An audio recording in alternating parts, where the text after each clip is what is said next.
Hey Sheila, it's Steffi over here at Baldwin Subaru in Covington. I wanted to send you a walk around video of this gorgeous crystal black Silica 2024 Subaru Crosstrek. There is really no difference between the 24 and the 25, but I wanted to do a little walk around video. You will have those nice premium alloy aluminum wheels with that dark finish. The back area.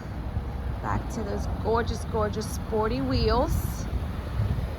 You'll have the signal lights on the outside with a nice gray color.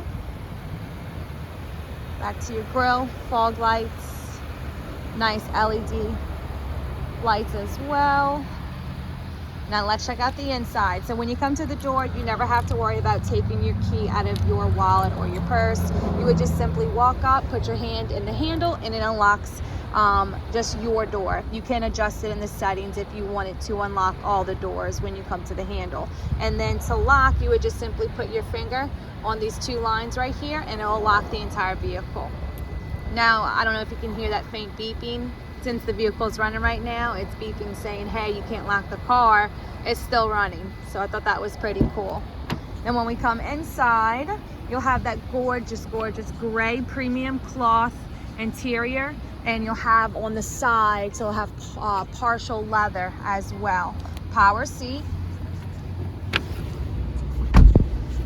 11.6-inch multimedia screen with integrated Apple CarPlay or Android Auto. So your phone is going to mirror on this entire screen here, which is pretty neat. At least from about here and up. Because you're always going to have your controls for your air conditioner down here always displayed for you. Speaking of air conditioner, you will also have dual climate control, so if you're hot and the passenger is cold, you can adjust your own temperatures and be happy. Apple CarPlay and Android Auto is also wireless, so it goes through your Bluetooth and hooks up so you don't have to have all kind of cords. And when you come down here, you'll have your Type A and Type C fast charging USB outlets down here, as well as your aux cord. You'll have heated seats as well for each side. A decent sized console, 12-volt outlet right here. And this is where all the cool stuff begins. All right, you have an eyesight system, okay? It's these two colored cameras that are mounted behind this rear view mirror. There's actually, they just added an additional third camera, and I'll tell you exactly what this is. So basically, eyesight is an extra set of eyes on the road for you, since they are two colored cameras with an additional camera. I'm not 100% sure if it's colored or whatnot. I do need to do a little more research, so pardon me. I just wanted to be straight up. All right, so this is what's going to be reading and watching all of your lane markings, which whether it be solid or dashed, yellow or white, etc. It's going to help you with your adaptive cruise control and staying in the center of the lane, and also have all your frontal collision safety functions and features in here. So this is what's going to see the car in front of you stop abruptly and brake you before, you know, a frontal collision can happen. When we come down to the steering wheel, oh, and then the third camera here is to really focus on pedestrians and bicyclists, and it widens the view. So the cameras just don't look forward, okay? They actually look in a cone shape, which I thought was pretty neat. So it'll prevent any frontal collision. Coming to the steering wheel, this is where you'll find your adaptive cruise control. You'll basically just turn it on like regular cruise controls, set your desired speed, and then it's going to adapt to the person's speed in front of you. So if they start to slow down a little bit, your car's going to start to slow it down a little bit.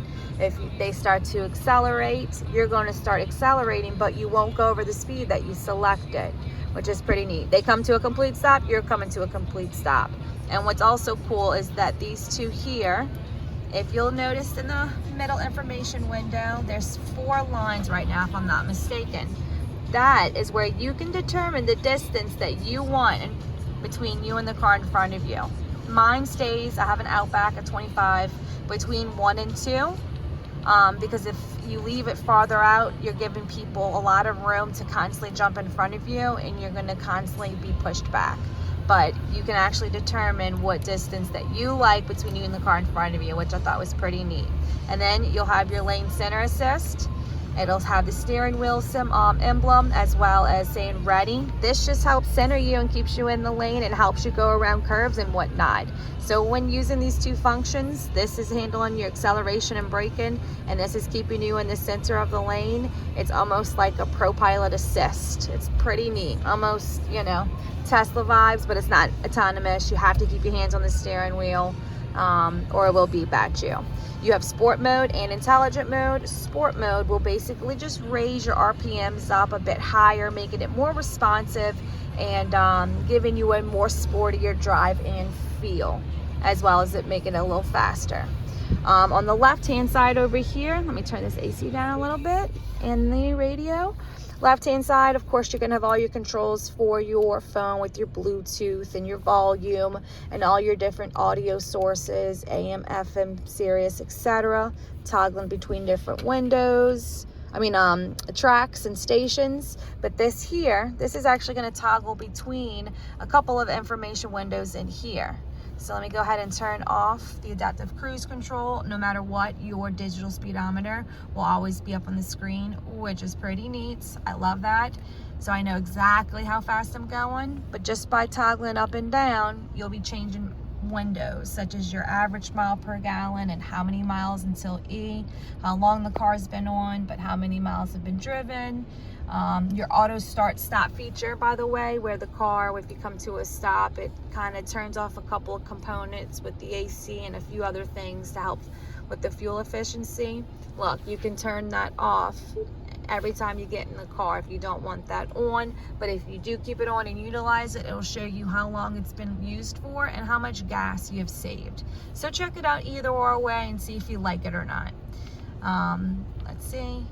You have your each, tire pressure, and each individual tire, you know exactly what tire that's low, if need be, what you're listening to, time and temperature, but your temperature and time are always going to be up here. So I normally like to leave it on my average mile per gallon with how many miles until E. There's only 6 miles on the vehicle, so 5.7 miles per gallon average is not correct because it's never been for a test drive. And then 190, the fuel range is not correct either because the vehicle hasn't been driven, a few times. All right, so let's go check out the back real quick. You also do have automatic lights, by the way, so you'll never have to worry about adjusting your lights, turning them on or off. Only thing you'll ever have to turn on and off is would be your fog lights. Fog lights on, fog lights off, okay? All right, let's go check out the back real quick.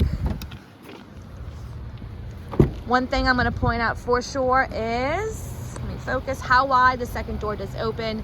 It really is such a breeze for, passengers to get in and out, but it is so convenient for you when you're grabbing and pulling things out of the vehicle.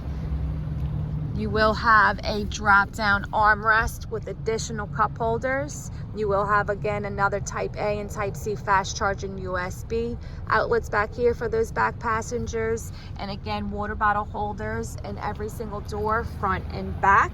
And speaking of pulling things out of the vehicle, you would simply just pull up right here on this lever or the knob, and you would drop the seat forward to extend that cargo space. And you do have all-weather floor mats already in this vehicle, which is awesome. And it does come with a sunroof. Let's go check out the back real quick. The button to open your hatch, your rear hatch, will always be right underneath the Subaru emblem.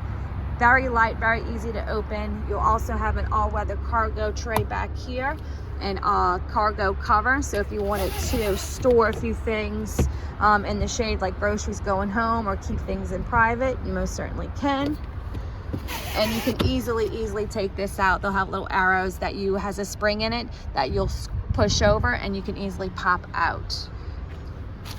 Underneath the cargo tray, you'll have your spare tire.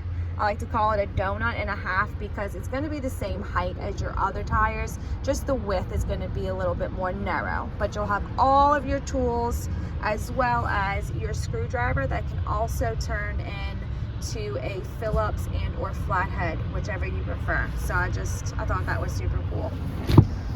All right, you do have tie down hooks back here on each side. So if you needed to secure any items back here, you most certainly can do that. And then we'll pull up on this lever here because I want you to see how much cargo space you really do have if you need to maximize. Again, that cargo cover would come out and the seat belts can be unlocked and released too, so that doesn't get in your way. Very easy for both things to remove and or unlock. And you also have your little light back here, so at nighttime or if it gets dark, you can kind of see what you're doing back here. But let me know what you think. The backup camera on here is amazing, by the way. We do have a great quality camera, I will say that as well. But any questions, please give me a call. I hope you have a good day. Bye, Sheila.